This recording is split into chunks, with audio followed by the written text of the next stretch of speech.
ஆண்டவரும் உலக இரட்சகருமாகிய இயேசு கிறிஸ்துவின் விலையேறப்பெற்ற நாமத்தினால परमेश्वर उद्धार करता यीशु मसीह के नाम से உங்க எல்லாருக்கும் அன்பின் வாழ்த்தை தெரிவித்துக் கொள்கிறேன். आप सभी को प्रेम से अभिवादन करते हैं. நல்லா இருக்கிறீங்களா? आप सब खुश हैं क्या? கர்த்தருக்குள்ளாக சந்தோஷமா இருக்கிறீங்களா? परमेश्वर के अंदर आनंदित हैं क्या? பலமா இருக்கிறீங்களா? बल के साथ हैं क्या? வேதமளிச்ச தியானத்தின் மூலமாக वचन दीपक के रोज के ध्यान உங்களை के अनुसार சந்திப்பதில आपसे मिलने में நாங்கள் மிகுந்த சந்தோஷம் அடைகிறோம். हमें बड़ी आनंद होती நாம் है. இந்த வார்த்தையை கடந்து செல்வோமா? हम आज की वचन क्या उठाएंगे? சகரியா जकरिया 4ஆம் அதிகாரம் 4वां अध्याय 6 சொல்லப்பட்டிருக்குது. 6वें वचन में कहा गया है பலத்தினாலும் அல்ல, न तो बल से பராக்கிரமத்தினாலும் அல்ல, न तो शक्ति से என்னுடைய ஆவினாலே ஆகும் என்று சேனையிலே கர்த்தர் சொல்லுகிறார். परंतु मेरी आत्मा के द्वारा होगा करके सेनाओं के यहोवा यही அப்ப वचन कहता ஆவியானவர் है. ஜெயம் தருகிறவர். आत्मा ही हमें जय देता है, நம்முடைய பலத்தினால முடியாது, हमारे बल से नहीं, நம்முடைய சுயத்தினால முடியாது, हमारे खुद के कार्य से नहीं, நம்முடைய படிப்பு ஞானத்தினால முடியாது, हमारे पढ़ाई के ज्ञान से नहीं, நம்முடைய எந்த பணத்தினால முடியாது. हमारे पैसों से नहीं.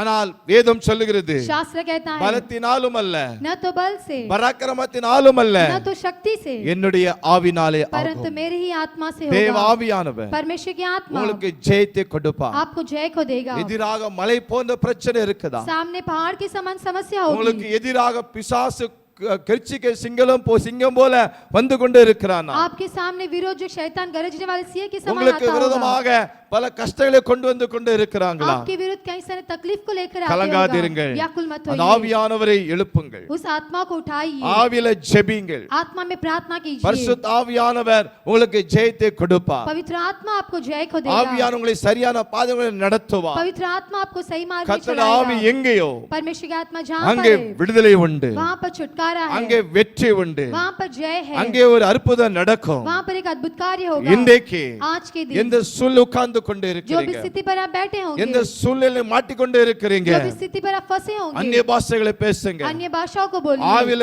நிரம்புங்க, आत्मा में भरिए, ஆவியில அனலாருங்க. आत्मा में अग्नि की அந்த समान ஆவியானவர் रहिए. उस आत्मा உங்களுக்கு ஜெயத்தை கொடுப்பார். आपको जय को देगा. சத்துரு வெள்ளம் போல வரும் பொழுது शैतान जो ऐसे आते समय கர்த்தருடைய ஆவியானவர் परमेश्वर की आत्मा அவனுக்கு விரோதமாக उसके विरोध से கொடியேற்றுவார். वो जय का झंडा खड़ा करेगा. உங்களுக்கு ஜெயத்தை கொடுப்பார். आपको जय को देगा. பலத்தினாலும் அல்ல, कि न तो बल से பராக்கிரமத்தினாலும் அல்ல, न तो शक्ति से, என்னுடைய ஆவினால் ஆகும். परंतु मेरी आत्मा से கர்த்தருடைய होगा. ஆவினால परमेश्वर की आत्मा இன்றைக்கு ஒரு से ஜெயம், आपको एक जय है, இன்றைக்கு ஒரு விடுதலை, आज एक छुटकारा, இன்றைக்கு ஒரு அற்புதம் आज एक अद्भुत कार्य நிச்சயமாக செய்வார். निश्चय करेगा. நாம் செபிக்கலாமா? हम प्रार्थना करेंगे. நல்ல பிதாவே நன்றி செலுத்துகிறோம். प्यारे पिता आपको धन्यवाद உடைய करते हैं. பிள்ளைகளுக்காக செபிக்கிறேன். आपके बच्चों के लिए धन्यवाद. தேவ கிருபை இருக்கட்டும், परमेश्वर की अनुग्रह रहे, பாதுகாப்பு இருக்கட்டும். सुरक्षा रहे. கர்த்தர் ஆவியா எங்கேயோ परमेश्वर की आत्मा जहाँ पर அங்கே है விடுதலை உண்டு. वहाँ पर छुटकारा है. ஜெயம் கொடும். एक जय दीजिए. தேவ நன்மையினால் நிரப்பும். परमेश्वर भलाई से भर दीजिए. இயேசு மூலம் ஜெபங்களும் நல்ல பிதா. यीशु के नाम से मांगते पिता. आमेन. आमेन.